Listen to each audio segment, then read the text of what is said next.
কালীগঞ্জের খবরে নজর রাখতে হবে। কালীগঞ্জের বিধায়ক প্রয়াত হওয়ার পর তারপর কালীগঞ্জে উপনির্বাচন হয়, সেই উপনির্বাচনেও তৃণমূল জয়ী। উপনির্বাচনেও তৃণমূল জয়ী আলিফা আহমেদ। তৃণমূলের প্রার্থী ছিলেন এবার আলিফা আহমেদ, সেই আলিফা আহমেদ জয়ী।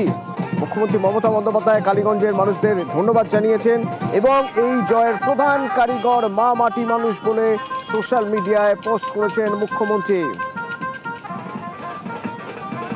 প্রয়াত বিধায়ক নাসিরউদ্দিন আহমেদ, তারই কন্যা আলিফা আহমেদ, যাকে তৃণমূল এবার দাঁড় করিয়েছিল, সেই আলিফা আহমেদ জিতে গেলেন কালীগঞ্জ থেকে। আমার সঙ্গে সমীর রয়েছেন সরাসরি। সমীর, আমি একটু মার্জিনটা জানার চেষ্টা করবো, কত রাউন্ড হয়েছে, কত রাউন্ড হওয়ার পর তারপর তিনি জিতলেন?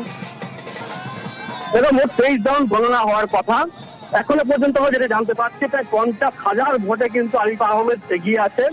তবুও এখনো অফিসিয়ালি ফাইনাল রিপোর্টটা না আসা পর্যন্ত আমরা সম্পূর্ণ সংখ্যাটা বলতে পারছি না। তবে যেটা জানতে পেরেছি সূত্র মারফত গণনা প্রায় শেষের দিকে এবং প্রায় 50,000 ভোটে এগিয়ে আছে। সুতরাং বলাই যেতে পারে যে আলিফা আহমেদ নিশ্চিতভাবে জিতছেন। এখন দেখা যাক তার যে বাবা অর্থাৎ নাসিরউদ্দিন আহমেদ, তার যে মার্জিন ছিল প্রায় 47,000 ভোটে জয়ী হয়েছিলেন 2021 বিধানসভা ভোটে। তার বাবা নাসিরউদ্দিন আহমেদ ওরফে লাল সাহেব, তার মেয়ে অর্থাৎ আলিফা আহমেদ তাকে ছাড়িয়ে যেতে পারেন কিনা এখন সেটাই দেখার, এবং এর জন্য আমাদের হয়তো আর কিছুক্ষণ অপেক্ষা করতে হবে। তার কারণ আর কিছুক্ষণ পরেই আমরা নির্বাচন কমিশনের সূত্রে একদম নির্দিষ্টভাবে ঠিক কত ভোটে তিনি জিতছেন এবং কত ভোট পেয়েছেন সেটা জানাতে পারবো দর্শকদের। তবে এখন পর্যন্ত কিন্তু আমরা যেটা জানতে পেরেছি প্রায় 50,000 ভোটে কিন্তু এগিয়ে আছেন এবং গণনা কিন্তু প্রায় শেষের দিকে।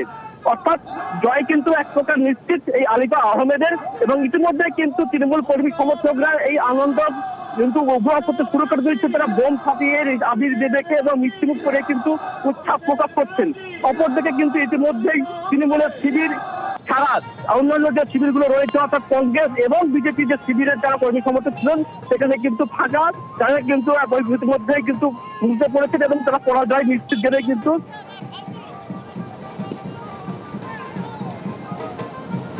প্রয়াত বিধায়ক নাসিরউদ্দিন আহমেদ লাল সাহেব বলে পরিচিত ছিলেন।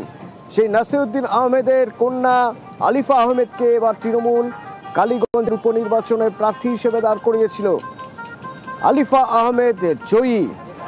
কালীগঞ্জ বিধানসভা কেন্দ্রের উপনির্বাচনে জয়ী আলিফা আহমেদ। সোশ্যাল মিডিয়ায় মুখ্যমন্ত্রী মমতা বন্দ্যোপাধ্যায় লিখেছেন, এই উপনির্বাচনে এলাকার সব ধর্ম, সব বর্ণ, সব জাতি এবং সর্বস্তরের মানুষ তাদের ভোটাধিকার প্রয়োগ করে বিপুলভাবে আশীর্বাদ করেছেন তৃণমূলকে। তার জন্য তিনি নতমস্তকে তাদের কৃতজ্ঞতা জানাচ্ছেন।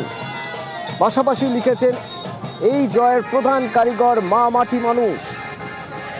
এবং কালীগঞ্জে তৃণমূল কর্মী সমর্থকদের কথা লিখেছেন মমতা বন্দ্যোপাধ্যায়, লিখেছেন কালীগঞ্জের সহকর্মীরা এর জন্য প্রাণপাত পরিশ্রম করেছেন, তাদের অভিনন্দন জানিয়েছেন।